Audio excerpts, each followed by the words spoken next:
제가 여러분에게 과학 문제를 하나 내려고 하는데 한번 맞춰 보시기를 바랍니다. 유리가 앉아 있는데 유리를 세게 땅바닥에 던지면 유리가 어떻게 될까요?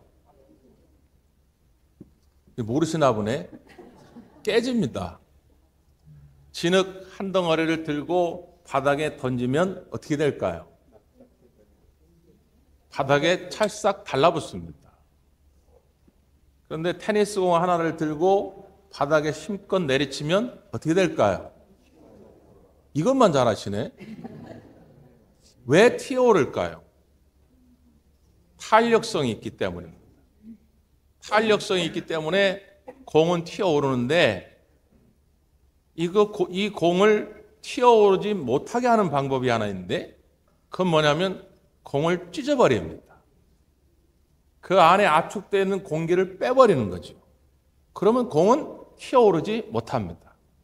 그러니까 공이 탄력성을 갖고 위로 튀어오르는 힘은 어디서 나오느냐? 그 안에 밀폐되고 압축된 공기가 있기 때문이죠. 우리 인생길도 비슷할 때가 많습니다. 우리가 인생을 걸어가다 보면 바닥에 넘어질 때가 있어요. 근데 어떤 이는 그냥 깨져버립니다. 산산조각이 나버려요.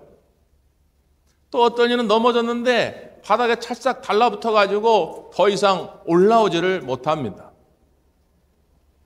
근데 비슷한 상황입니다. 아니, 어쩌면 더 어려운 상황인데 바닥에 넘어졌으나 어떤 이는 튀어오르는 자가 있다 그 말이에요.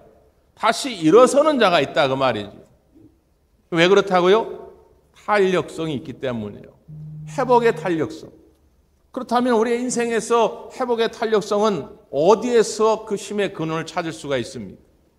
무엇 때문에 우리가 쉽게 다시 일어날 수가 있습니까? 한마디로 하면 그것은 믿음입니다. 이걸 바꿔 이야기하면 사탄은 우리 가운데 자꾸 믿음을 빼내려고 합니다. 그래서 분명히 10년 전에는 회복 탄력성이 좋았어요. 웬만한 이야기에 상처받지 않았어요. 웬만한 상황에서 넘어지지 않았는데 지금은 이상하게 자꾸 아주 사사로운 것에도 짜증이 나고 불만족스럽고 그것 때문에 교회를 다니네 마네 이런 생각이 들고 왜 그럴까요? 우리 안에 믿음이 빠진 거예요. 회복 탄력성을 잃어버리게 된 것이죠. 저는 한 주간 동안 여러분 기도 덕분에 제가 휴가를 잘 다녀왔습니다. 속으로 나는 기도한 적이 없는데 회개하시기 바랍니다. 담임 목사가 휴가를 잘 다녀오도록 기도를 해주셔야지. 근데 잘 하셨을 거예요. 제가 이거 건강에 왔잖아요.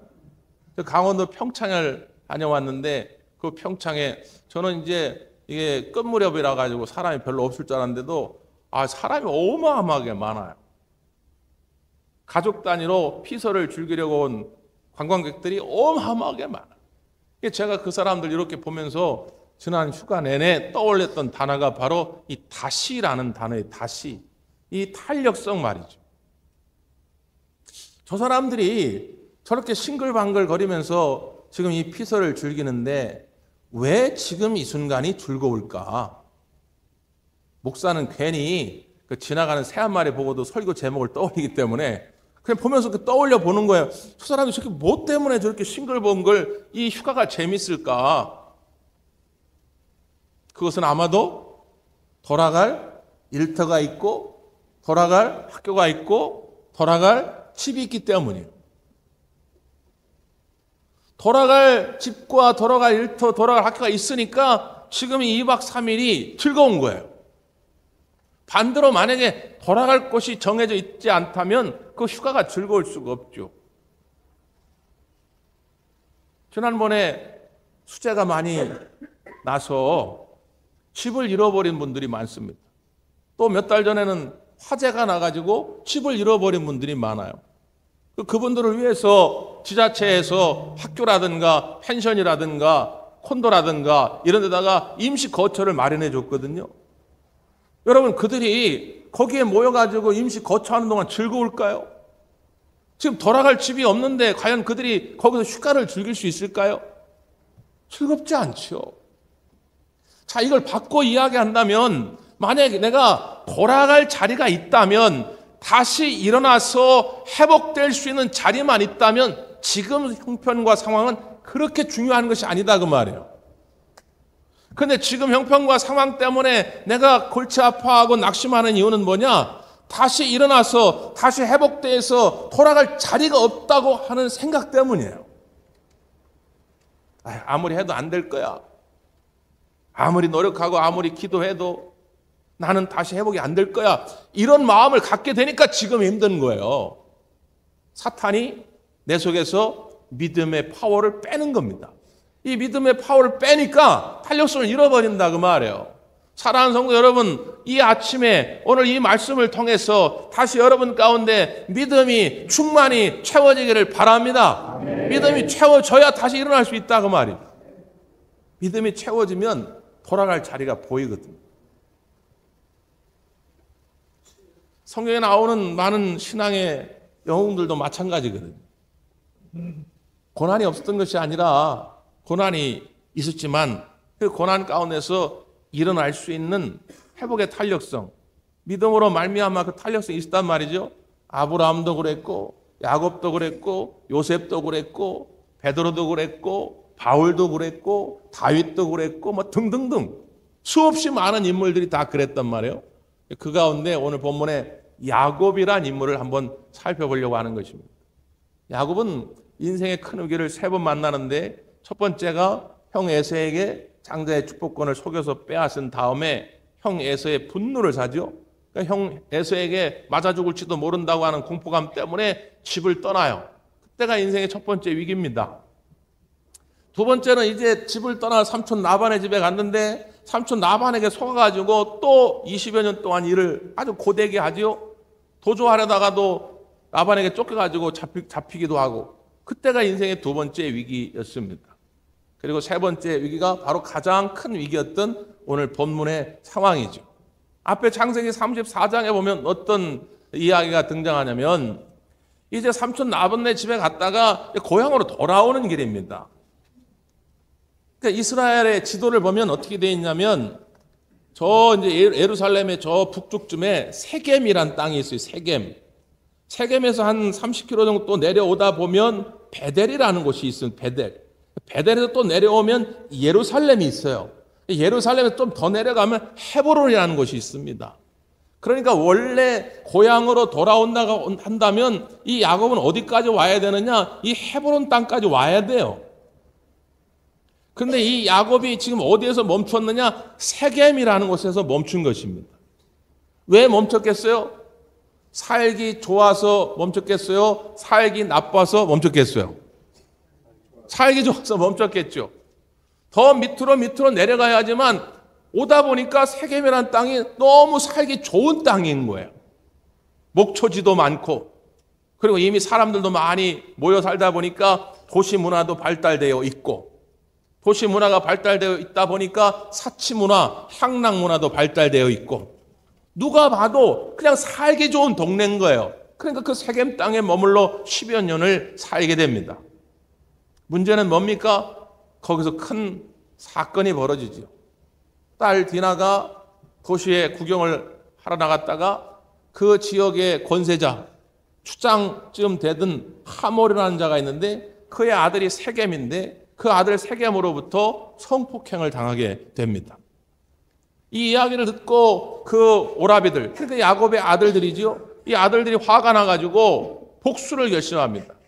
그런데 그 복수의 방법이 참 비겁하고 옹졸했어요. 야, 내가 내 누이를 너희들한테 신부로 줄게. 그리고 우리 재산도 다 줄게. 근데 조건이 하나 있어. 너희들 다 할례를 받아라. 우리 아브라함의 후손들은 할례를 받는데 우리 누이 동생을 너네 신부로 보내주고 너희와 우리가 다 같은 가족이 되려면 너희도 우리처럼 할례를 받아야 되지 않겠냐? 그래 꼬드겨요. 실제로 그러려고 하는 마음이 있었던 게 아니고 속임수를 쓴 거죠. 그러니까 세겜과 그 지역의 장정들이 그래? 그까진 건 어려운 거 아닌데 네 누이 동생도 나한테 신부로 보내준다 하고 또 너희들 재산도 우리한테 준다 하는데 까짓 거 하지 뭐. 그래서 할례를 받았는데 할례 받고 며칠 동안 꿈쩍도 못하고 있는 사이에 급습을 해가지고 그 세겜과 그 장정들을 다 죽이고 거기 있는 재산들을 다 빼앗아 오고 그의 가족들을 다 하인으로 노예로 끌고 옵니다. 문제는 이것이 다른 부족들, 그 가나안 땅에 미리 살던 다른 부족들에게 소문이 난 거예요. 당시에 부족들은 연대의식이 있습니다. 내가 당할 때는 네가 좀 도와주고 그러면 네가 당할 때 내가 도와줄게. 세겜 부족이 당한 거예요. 그래서 다른 부족들이 연합을 합니다. 야, 이 야곱 가문을 그대로 두면 안 되겠다. 그들을 죽여야 되겠다. 이렇게 말하게 된 것이죠. 그러니까 야곱이 이제 난리가 난 거예요. 그 야곱이 이런 말을 합니다. 그 앞에 34장 30절인데 야곱이 시몬과 레위에게 이르되 너희가 내게 화를 끼쳐 나로 하여금 이 땅의 주민 곧 가나안 족속과 브리스 족속에게 악취를 내게 하였도다. 나는 수가 적은즉 그들이 모여 나를 치고 나를 죽이리니 그러면 나와 내 집이 멸망하리라. 이렇게 말합니다. 아들들에게 이야기하는 거예요. 야, 너희들 때문에 이제 우린 다 죽게 생겼다는 거예요. 근데 아들들은 그 아빠의 마음도 이해를 못하고 이렇게 말합니다. 그가 우리 누이를 창녀같이 대우함이 옳으니까. 무슨 이야기예요? 아버지, 그러면 우리 여동생이 이렇게 당했는데 우리가 그럼 가만히 있는 게 그럼 정당한 겁니까? 이렇게 묻는 거예요. 이 아들들은 철이 없어 지금 아버지의 마음을 모르는 거죠. 하나밖에 없는 외동딸 그 디나가 당했을 때 아버지만큼 슬픈 사람이 누가 있겠어요. 그러나 이 아버지는 가족 전체를 살필 수밖에 없어요. 이거 자칫 잘못하면 가족 전체가 다 전멸당할 수 있기 때문에. 그래서 아버지도 지금 참고 있는데 아들들이 가 사고를 쳤다 그 말이에요. 그러니까 이 야곱은 고민에 빠진 것입니다. 잘 살아보겠다고 이 세겜 땅에 한번 눌러 앉아가지고 나름대로 열심히 살아보겠다고 했는데 오히려 지금 위기에 빠지게 된 것이죠. 그때 하나님께서 야곱을 찾아오신 것입니다. 그리고 하나님의 해법을 제시하는 거예요. 자, 그게 1절입니다. 1절 한번 다 같이 읽죠. 시작. 하나님이 야곱에게 이르시되 일어나 베들로 올라가서 거기 거주하며 내가 내 형 에서의 낯을 피하여 도망하던 때에 내게 나타났던 하나님께 거기서 제단을 쌓으라 하신지라. 한마디로 이야기하면 베델로 올라가라는 거예요. 조금 더 늘리면 일어나 다시 베델로 올라가라는 거예요. 조금 더 늘리면 일어나 다시 일어나 베델로 올라가서 하나님께 단을 쌓으라는 거예요. 이게 해법입니다. 이게 무슨 이야기입니까? 지금 문제는 여러 가지예요. 이게 지금 다른 부족들과 전쟁을 해야 되나 말아야 되느냐, 지금 죽느냐 사느냐 여러 가지 문제가 있지만 하나님의 해법은 간단합니다. 야, 그런 거 고민하지 말고 다시 베델로 올라가라.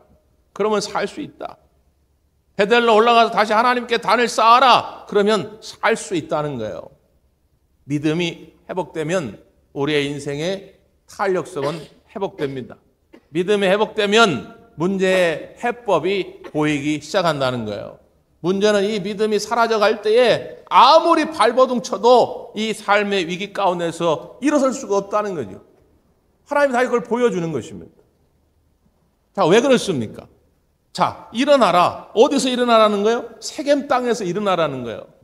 야, 네가 볼 때는 세겜 땅이 살기 좋은 땅처럼 보였지? 너는 여기서 영원히 행복할 줄 알았지? 아니야, 올라가라는 거예요. 근데 여러분 왜 하나님이 올라가라는 표현을 썼을까요? 아까 제가 설명해 드렸죠? 이스라엘의 지리상 베델이 위에 있어요? 베델이 세겜보다 밑에 있었어요? 밑에 있잖아요.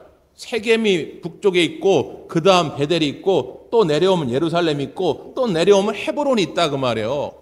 그럼 우리가 예를 들어서 부산을 갈 때 부산을 올라간다고 표현합니까? 부산에 내려간다고 표현합니까? 내려간다 하잖아요. 남쪽에 있으니까. 근데 하나님은 왜 베델로 올라가라 했냐 그 말이에요. 물론 지리적으로 베델이 더 높은 지대에 있습니다. 해발 한 300m가 차이가 나요.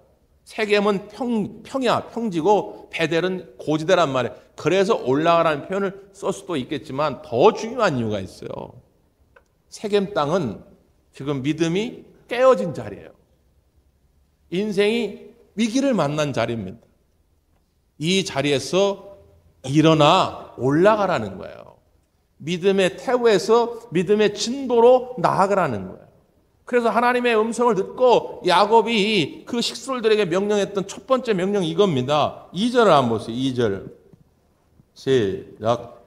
야곱이 이에 자기 집안 사람과 자기와 함께한 모든 자에게 이르되 너희 중에 있는 이방 신상들을 버리고 자신을 정결하게 하고 너희들의 의복을 바꾸어 입으라. 이방 신상들을 버리고 자신을 정결하게 하고 너희들의 의복을 바꾸라는 거예요. 지금 세겜은 어떤 자리냐? 이방 신상들을 품고 있는 자리에 정결하지 못한 자리입니다. 제약의 때가 묻은 옷을 입고 있는 자리예요. 이걸 벗어버려야 한다는 거죠. 그래서 이 명령을 따라서 4절에 가면 이렇게 돼 있어요. 그들이 자기 손에 있는 모든 이방 신상들과 자기 귀에 있는 귀고리들을 야곱에게 주는지라. 야곱이 그것들을 세겜 근처 상수리 나무 아래에 묻고 그랬습니다. 세겜 땅에다 이방 신상을 묻은 거예요. 귀걸이는 사치와 육체의 정욕의 상징이에요. 이것들을 다 묻은 거예요. 이게 우리를 행복하게 해주는 것이 아니었구나. 여러분에게 그 세겜의 자리는 무엇입니까? 각자에게 조금씩은 다르겠지만 성경은 한마디로 이렇게 표현하는 거예요. 하나님보다 더 사랑하는 것, 하나님보다 더 우선시하는 것은 우상이라고 말하는 것입니다. 그거를 세겜 땅에 묻으라는 거예요. 묻고 다시 일어나 베델로 올라가라는 것입니다.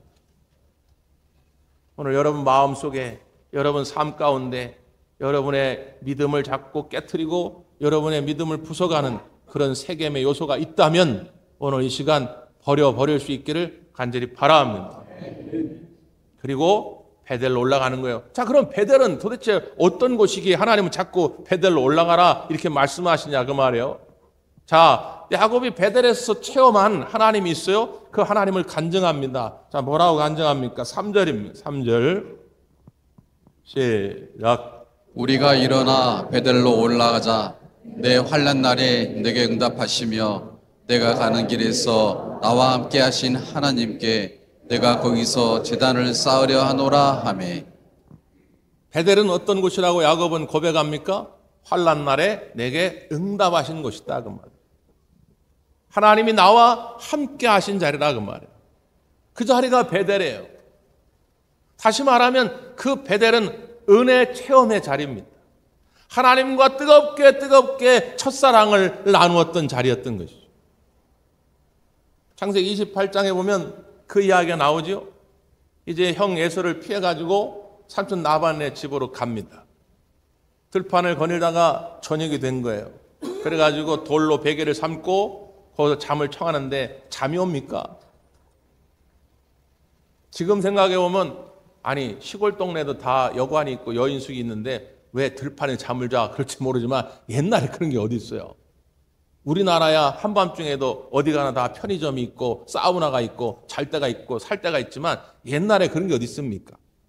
그러니까 이때 당시만 해도 들판에서 잠을 자다가 산짐승에 물려가지고 죽는 경우도 있고 강도한테 잡혀가지고 죽는 경우도 있고 추워 얼어 죽는 경우도 있고 허다하게 죽는 경우가 많아요. 그러니까 밤중에 이렇게 누워있는데 얼마나 겁이 납니까? 얼마나 쓸쓸합니까? 또 엄마 리브가의 사랑을 독차지하던 아들이었는데 그 엄마 품을 떠난다는 게 얼마나 가슴 아픕니까? 잠이 안 와요. 근데 하나님께서 그 야곱에게 나타나서 꿈속에서 사닥다리의 환상을 보여주는 거예요. 하늘과 땅에 사닥다리가 연결돼가지고 하나님의 사자가 오르락 내리락 합니다. 무슨 의미입니까? 하나님이 야곱을 도와주겠다고 하는 것을 상징적으로 보여준 것이죠.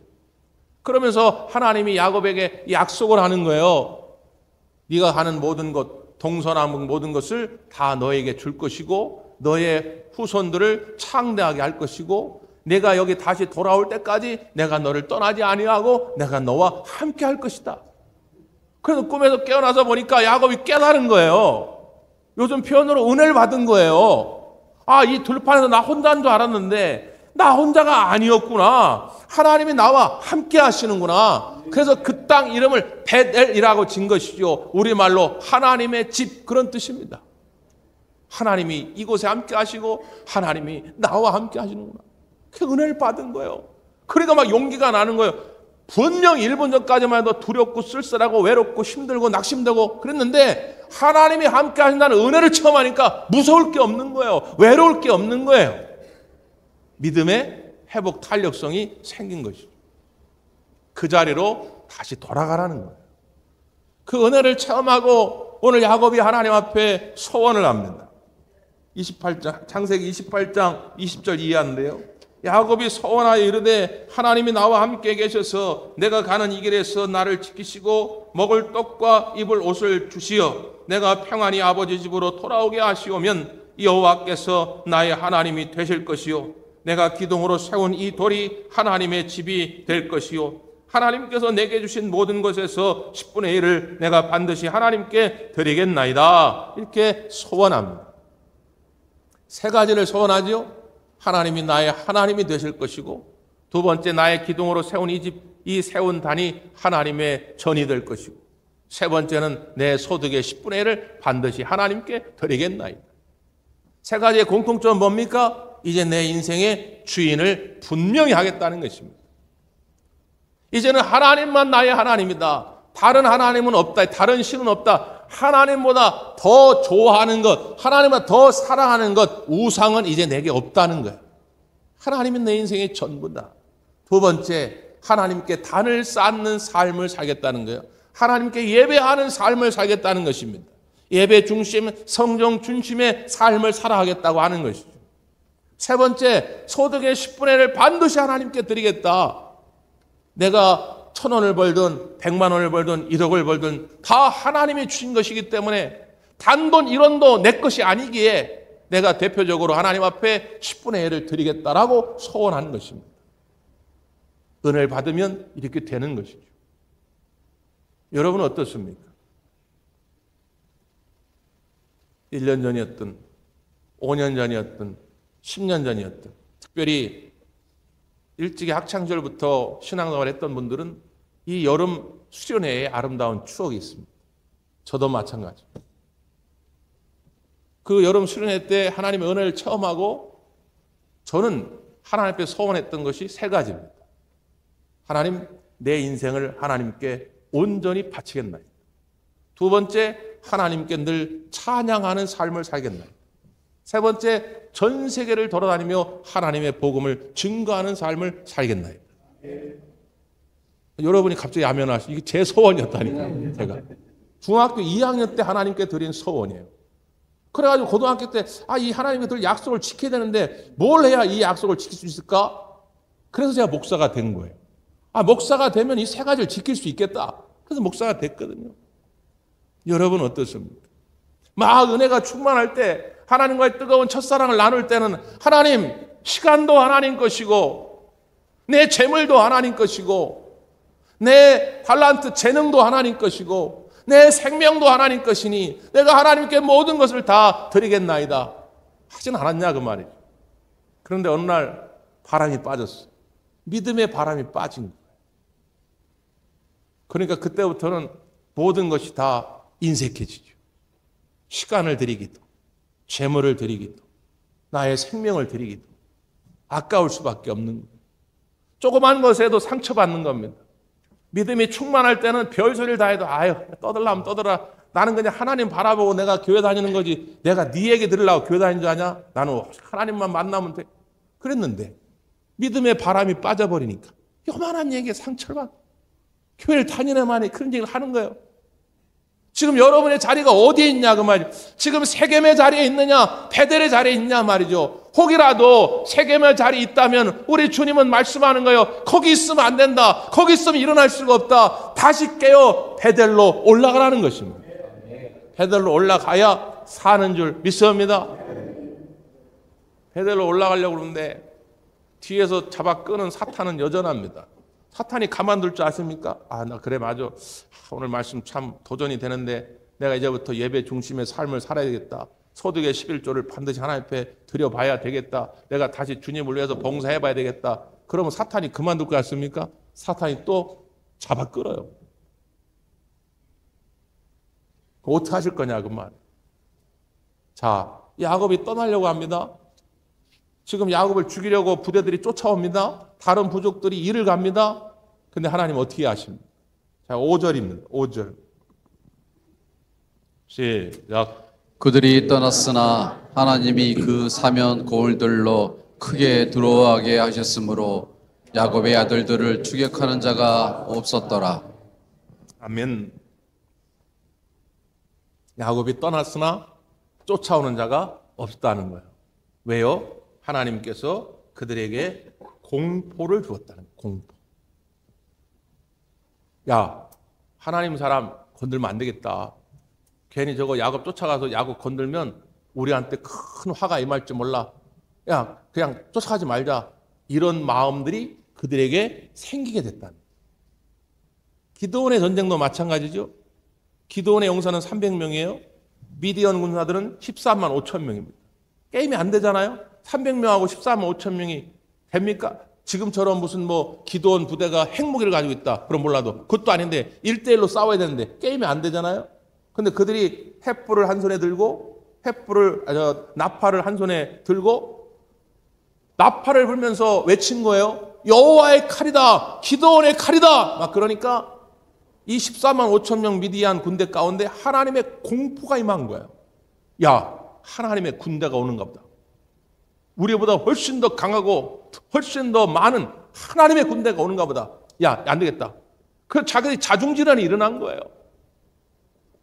하나님이 이렇게 해서라도 지키신다는 거예요. 1960년대 미국에 빌 게이더라고 하는 사람이 있어요.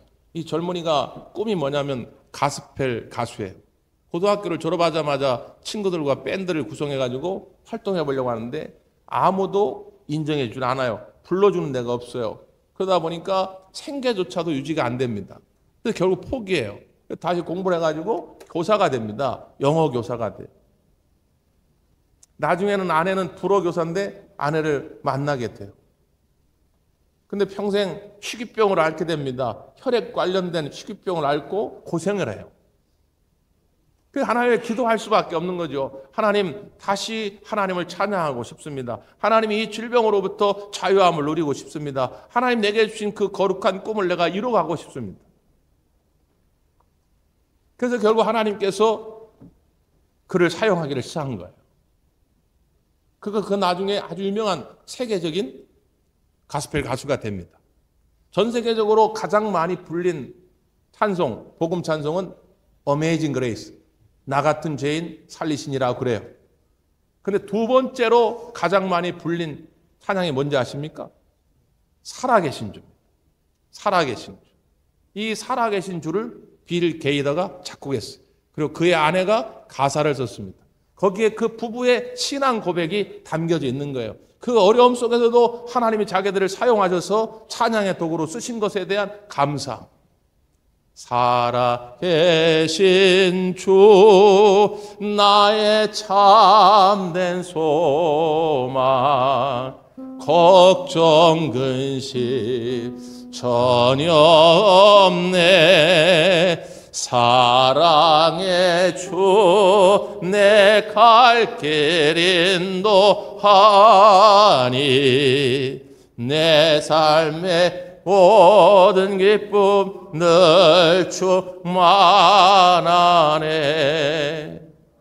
살아계신 주, 사랑의 주가 나와 함께 하셔서 나의 갈 길을 인도하시니 내 삶의 기쁨 충만하네. 이게 그들의 고백이에요. 어려운 일이 없어서가 아니라 죽을 질병에 걸렸으나 가난, 극심한 가난과 싸웠으나 그 속에서도 믿음이 있으니 일어나게 된 것이죠. 지금도 마찬가지라 그 말이에요. 여러분이 다시 베델로 올라가시기만 하면 그 믿음으로 일어나시고 다시 하나님의 거룩한 꿈을 이루어가게 될 줄 믿습니다. 기도하겠습니다.